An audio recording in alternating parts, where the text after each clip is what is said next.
ಈ ಹೆಚ್ ಪೈಲರಿ ಅಥವಾ Helicobacter pylori ನಾವೇನು ಕರಿತೀವಿ, ಇದೊಂದು ಬ್ಯಾಡ್ ಬ್ಯಾಕ್ಟೀರಿಯಾ ಕ್ಯಾಟಗರೀಸ್ ಇರುತ್ತೆ. ಬ್ಯಾಡ್ ಅನ್ನೋಕ್ಕಿಂತ ನಾನು ಇದಕ್ಕೆ ಒಂದು ನೊಟೋರಿಯಸ್ ಬ್ಯಾಕ್ಟೀರಿಯಾ ಅಂತ ಹೇಳ್ತೀನಿ. ಯಾಕಂದ್ರೆ ಕ್ರೋನಿಕ್ ಗ್ಯಾಸ್ಟ್ರೈಟಿಸ್ ಇದೆಯಲ್ಲ, ಇನ್ನು ಎಸ್ಪೆಷಲಿ ಈಗ ಏನೇ ಟ್ರೀಟ್ಮೆಂಟ್ ತಗೊಂಡ್ರು ಸರಿ ಆಗ್ತಾ ಇರಲ್ಲ ಈ ಗ್ಯಾಸ್ಟ್ರೈಟಿಸ್ಸು, ನನಗದು ಅಂಟ್ಕೊಂಡ್ಬಿಟ್ಟಿದೆ ನಮ್ಮ ಜನ್ಮಕ್ಕೆ ಅಂತ ಅಂದ್ಕೊಂಡು ಇರೋರು ಸುಮಾರು ಜನ ಇದ್ದಾರೆ. ಅವ್ರಿಗೆ ಏನು ತಿಂದ್ರು ಗ್ಯಾಸ್ಟ್ರೈಟಿಸ್ಸು ಏನಾದರೂ ಇದಾಗುತ್ತೆ. ಸೊ ಇಂಥವ್ರ ಒಂದು ಎಂಡೋಸ್ಕೋಪಿ ಮಾಡಿ ನೋಡಿದಾಗ ಹೆಚ್ ಪೈಲರಿ ಪಾಸಿಟಿವ್ ಸಾಮಾನ್ಯವಾಗಿ ಕಂಡು ಬರುತ್ತೆ.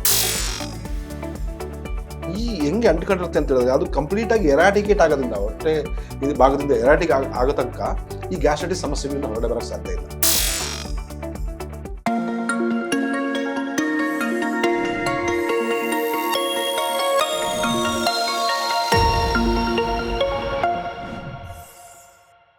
ನಮಸ್ಕಾರ, ವಿಸ್ತಾರ ಹೆಲ್ತ್ಗೆ ಸ್ವಾಗತ.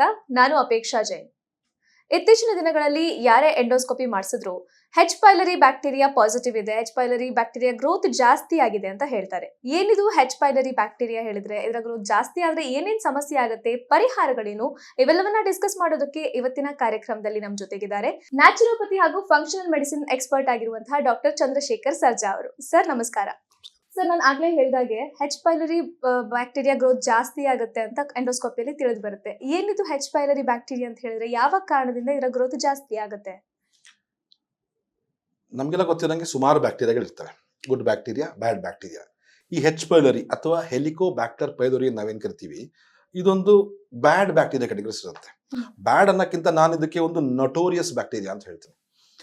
ಯಾಕಂದ್ರೆ ಕ್ರೋನಿಕ್ ಗ್ಯಾಸ್ಟ್ರೈಟಿಸ್ ಇದೆಯಲ್ಲ, ಇನ್ನು ಎಸ್ಪೆಷಲಿ ಈಗ ಏನೇ ಟ್ರೀಟ್ಮೆಂಟ್ ತಗೊಂಡ್ರು ಸರಿ ಆಗ್ತಾ ಇರಲ್ಲ ಈ ಗ್ಯಾಸ್ಟ್ರೈಟಿಸ್ಸು, ನನಗದು ಅಂಟ್ಕೊಂಡ್ಬಿಟ್ಟಿದೆ ನಮ್ಮ ಜನ್ಮಕ್ಕೆ ಅಂತ ಅಂದ್ಕೊಂಡು ಇರೋರು ಸುಮಾರು ಜನ ಇದ್ದಾರೆ. ಅವ್ರಿಗೆ ಏನು ತಿಂದ್ರು ಗ್ಯಾಸ್ಟ್ರೈಟಿಸ್ಸು ಏನಾದರೂ ಇದಾಗುತ್ತೆ. ಸೊ ಇಂಥವ್ರ ಒಂದು ಎಂಡೋಸ್ಕೋಪಿ ಮಾಡಿ ನೋಡಿದಾಗ ಹೆಚ್ ಪೈಲರಿ ಪಾಸಿಟಿವ್ ಸಾಮಾನ್ಯವಾಗಿ ಕಂಡು ಬರುತ್ತೆ. ಹೆಚ್ ಪೈಲರಿ ಒಂದು ಬ್ಯಾಕ್ಟೀರಿಯಾ. ಈ ಬ್ಯಾಕ್ಟೀರಿಯಾ ನಮ್ಮ ಹೊಟ್ಟೆ ಭಾಗದಲ್ಲಿ ಗ್ಯಾಸ್ಟ್ರಮ್ ಏನಿದೆಯೋ ಅದರಲ್ಲಿ ಕಾಲನೈಸ್ ಆಗುತ್ತೆ, ಒಂದು ಸಾಮ್ರಾಜ್ಯವನ್ನು ಸ್ಥಾಪಿಸ್ಕೊಳ್ಳುತ್ತೆ, ಮಾಡ್ಬಿಟ್ಟು ಅಲ್ಲೇ ಪಸರಿಸ್ಕೊಳ್ಳುತ್ತೆ.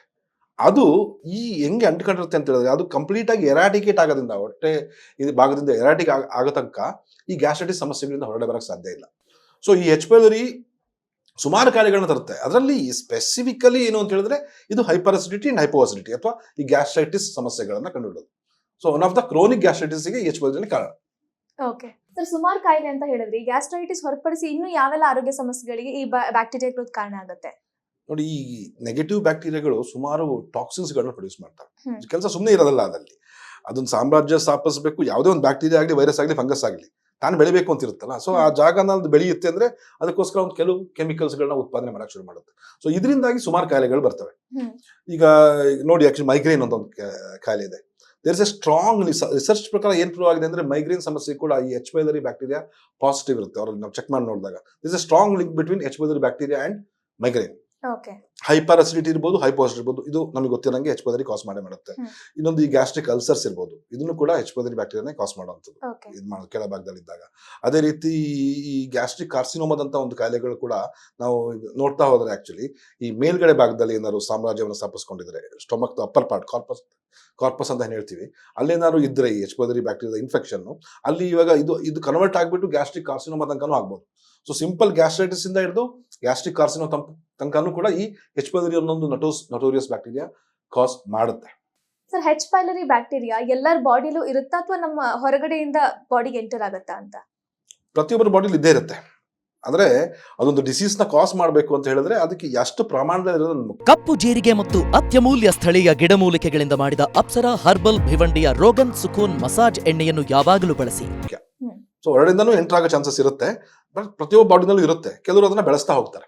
ಹೆಚ್ ಪೈಲರಿನ ಜಾಸ್ತಿ ಅದಕ್ಕೆ ಕೊಡುವಂತ ಆಹಾರಗಳನ್ನ ಕೊಟ್ಕೊಂಡು ಜಾಸ್ತಿ ಬೆಳೆಸ್ತಾ ಹೋಗ್ತಾರೆ, ಜಾಸ್ತಿ ಮಾಡ್ತಾ ಹೋಗ್ತಾರೆ. ಅದರಿಂದ ಜಾಸ್ತಿ ಆಗ್ತಾ ಹೋಗುತ್ತೆ ಅಷ್ಟೇ. ಸರ್, ಯಾವೆಲ್ಲ ಕಾರಣಗಳಿಂದ ಈ ಬ್ಯಾಕ್ಟೀರಿಯಾದ ಗ್ರೋತ್ ನಮ್ಮ ಗಟ್ನಲ್ಲಿ ಜಾಸ್ತಿ ಆಗುತ್ತೆ ಅಂತ ನೋಡಿ, ಅರ್ಥ ಮಾಡ್ಕೋಬೇಕು ಅಂದ್ರೆ ನಾವು ಅದನ್ನ ಬ್ಯಾಕ್ಟೀರಿಯಾ ಸ್ಟ್ರಕ್ಚರ್ ಅರ್ಥ ಮಾಡ್ಕೋಬೇಕಾಗುತ್ತೆ. ಇದು ಫ್ಲಾಜೆಲೇಟೆಡ್ ಅಂತ ಒಂದು ಕೂರ್ಲು ತರದ ಒಂದು ಇದಿರುತ್ತೆ, ಅದು ಮೂವ್ ಆಗ್ಲಿಕ್ಕೆ ಅಂತ ಹೇಳ್ಬಿಟ್ಟು ಆಗುತ್ತೆ. ಅದು ನಮ್ಮ ಹೊಟ್ಟೆಲಿ ಹೋದಾಗ ಅದು ಸ್ಟಿಕ್ ಆಗುತ್ತೆ, ಅದು ನಮ್ಮ ಈ ಗ್ಯಾಸ್ಟ್ರಿಕ್ ಮ್ಯೂಕೋಸ್ ಆಗಿ ಒಳ ಸೆಲ್ಸ್ ಏನಿರುತ್ತೋ ಅದಕ್ಕೆ ಅದು ಮಾಡಿಬಿಟ್ಟು ಅದು ಕೆಲವು ಕೆಮಿಕಲ್ಸ್ ನ ಪ್ರೊಡ್ಯೂಸ್ ಮಾಡುತ್ತೆ.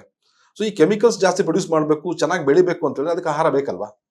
ಸೊ ಅದಕ್ಕೆ ಒಂದು ರಿಚ್ ಆಗಿರುವಂತ ಒಂದು ಇದು ಅಂತ ಹೇಳಿದ್ರೆ ನೋಡಿ, ಬಾಕಿ ಎಲ್ಲ ಬ್ಯಾಕ್ಟೀರಿಯಾಗಳು ಉಪ್ಪಿನಿಂದ ಸಾಯುತ್ತೆ. ಆದ್ರೆ ಈ ಹೆಚ್ ಪೈಲರಿಯದ್ದು ಒಂದು ಸ್ಪೆಷಾಲಿಟಿ ಏನು ಅಂತ ಹೇಳಿದ್ರೆ ಉಪ್ಪು ಯುಕ್ತ ಆಹಾರ, ಉಪ್ಪು ಜಾಸ್ತಿ ಇರೋ ಅಂತ ಆಹಾರ ತಗೊಂಡ್ರೆ ಈ ಹೆಚ್ ಪೈಲರಿ ಬೆಳೆಯುತ್ತೆ ಜಾಸ್ತಿ. ಆಡೆಡ್ ಸಾಲ್ಟ್ ಇರುವಂತ ಫುಡ್ಸ್ ಜಾಸ್ತಿ ತಗೊಳ್ಳೋದ್ರಿಂದ ಈ H. pylori ಬ್ಯಾಕ್ಟೀರಿಯಾ ಆಗುತ್ತೆ. ಇನ್ನೊಂದು ನಿಕ್ಕಲ್. ಈ ನಿಕ್ಕಲ್ ಅಂತ ಒಂದು ಖನಿಜ ಗೊತ್ತಿರಂಗೆ ಸುಮಾರು ಫುಡ್ಸ್ ಅಲ್ಲಿ ನಾವು ಇವಾಗ ಗೂಗಲ್ ಮಾಡಿ ನೋಡಿದ್ರೆ ನಿಕ್ಕಲ್ ರಿಚ್ ಫುಡ್ಸ್ ಅಂತ ಸಿಗುತ್ತೆ. ಈ ನಿಕ್ಕಲ್ ಜಾಸ್ತಿ ಅಂಶ ಇರುವಂತಹ ಈಗ ಹಸಿ ತರಕಾರಿಗಳು ಜಾಸ್ತಿ ನಿಕ್ಕಲ್ ಇರುತ್ತೆ.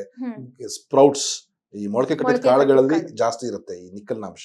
ಸೊ ಇವ್ರಿಗೆ ಏನಂದ್ರೆ ಈ ತರ ಗ್ಯಾಸ್ಟ್ರೈಟಿಸ್ ಪ್ರಾಬ್ಲಮ್ ಇದ್ದವರಿಗೆ H. pylori ಪ್ರಾಬ್ಲಮ್ ಇದ್ದವರಿಗೆ ಈ ಹಸಿ ತರಕಾರಿ ತಿನ್ಲಿ ಅಥವಾ ಈ ಮೊಳಕೆ ಕಟ್ಟಿದ ಕಾಳುಗಳು ತಿನ್ಲಿ ಫ್ಲೇರ್ ಅಪ್ಸ್ ಆಗುತ್ತೆ. ಜಾಸ್ತಿ ಸಾಲ್ಟ್ ಇರುವಂತ ಐಟಮ್ಸ್ ಅಂದ್ರೆ ಜಾಸ್ತಿ ಆಗುತ್ತೆ. ಸೊ ಇದೆಲ್ಲ ಅದಕ್ಕೆ ಆಗಿರುವಂತ ಫುಡ್ಗಳು. ಈ ನಿಕ್ಕಲ್ ಇರ್ಬೋದು, ಸಾಲ್ಟ್ ಇರ್ಬೋದು, ಮತ್ತು ತುಂಬಾ ಶುಗರಿ ಏರಿಯೇಟೆಡ್ ಡ್ರಿಂಕ್ಸ್, ಏನ್ ಟಿಂಡ್ ಕ್ಯಾಂಡ್ ಸಾಫ್ಟ್ ಡ್ರಿಂಕ್ಸ್ ಬರುತ್ತೋ ಇದು ಕೂಡ ಎಕ್ಸ್ಟ್ರಾ ಆಡೆಡ್ ಶುಗರ್ ಇರ್ತಾವಲ್ಲ, ಇದು ಕೂಡ ಈ ನೆಗೆಟಿವ್ ಬ್ಯಾಕ್ಟೀರಿಯಾ ಓವರ್ ಗೊತ್ತಾಗ್ಲಿಕ್ಕೆ ಕಾರಣ. ಸೊ ಇದೆಲ್ಲ ಕಾರಣಗಳಿಂದ ಈ H. pylori ಬ್ಯಾಕ್ಟೀರಿಯಾ ಒಳಗಡೆ ಗ್ರೋ ಆಗ್ತಾ ಬರುತ್ತೆ. ಹಾಗಾಗಿ ಈ ಫುಡ್ ಗಳನ್ನ ಆದಷ್ಟು ಅದನ್ನ ಅವಾಯ್ಡ್ ಮಾಡಿದಾಗ ನ್ಯಾಚುರಲ್ ಆಗಿ ಅದು ಕಡಿಮೆ ಬರ್ತಾ ಬರುತ್ತೆ. ಓಕೆ, ಇದರ ಹೊರತಾಗಿ ಬೇರೆ ಯಾವ ರೀತಿ ರೆಮಿಡೀಸ್ ಇದೆ sir H. pylori bacteria growth ಅನ್ನ ಕಡಿಮೆ ಮಾಡ್ಕೊಳ್ಳೋದಕ್ಕೆ? ಮೇಜರ್ ಥಿಂಗ್, ಒಂದು ನೆಗೆಟಿವ್ ಬ್ಯಾಕ್ಟೀರಿಯಾ ಕಡಿಮೆ ಆಗಬೇಕು ಅಂದ್ರೆ ಪಾಸಿಟಿವ್ ಬ್ಯಾಕ್ಟೀರಿಯಾ ಜಾಸ್ತಿ ಇರಬೇಕು. ಗುಡ್ ಬ್ಯಾಕ್ಟೀರಿಯಾಗಳು ಇರುತ್ತೆ ನಮ್ಮ ದೇಹದಲ್ಲಿ.